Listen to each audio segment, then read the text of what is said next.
Bonjour Emmanuel Darle. Bonjour. Vous êtes ici pour venir dédicacer votre ouvrage IA, illusion d'avenir, édité chez Marco Pieter. Est-ce que vous pouvez nous en dire davantage, s'il vous plaît? Oui, alors, cet ouvrage, en fait, est un essai pour, montrer justement à la société les dangers et les dérives de l'intelligence artificielle. Je traite notamment du domaine de l'emploi, de la santé, de l'éducation, de la justice et de façon sourcée et argumentée, tout en restant pédagogique et ouverte, bien sûr, une lecture, ouverte au grand public. Il s'agit, en l'espèce de montrer, en fait, en quoi ces technologies conduisent à exacerber les inégalités et les discriminations.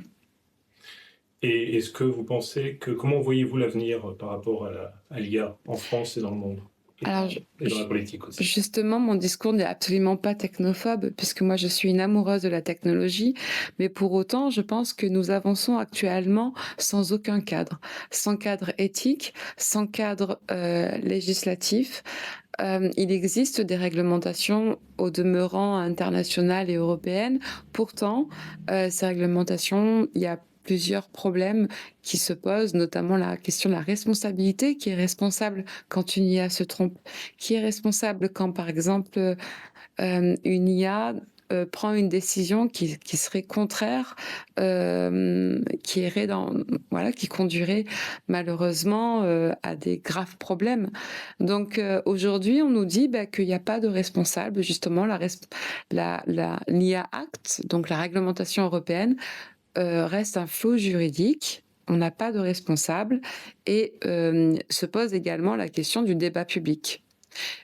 Que doit-on la question n'est pas de savoir ce que, l'IA peut faire ou pas, mais ce que la société lui délègue ou non. Voilà. Et est-ce que ça pourrait impacter la gouvernance, la... Tout à fait. Alors moi, je prends dans le dernier chapitre, hein, j'ai tout un chapitre autour de la gouvernance algorithmique. La gouvernance algorithmique, c'est une forme de gouvernance, qui est exercée par les algorithmes et principalement par les grandes sociétés américaines qui dictent finalement la norme. Ce sont elles finalement qui imposent une espèce de schéma, sociétal, parce qu'elles ont la data, parce qu'elles ont l'argent et donc en fait, on doit s'y plier. C'est YouTube, par exemple, qui vous dit ce que vous devez voir. C'est Facebook qui vous montre finalement ce que vous devez lire et cetera. Et donc, il y a une forme bien sûr de censure douce, mais il y a une forme également d'emprise, de manipulation. C'est une manipulation perverse et donc je traite, de tous ces aspects également dans cet ouvrage. Merci à vous. Merci.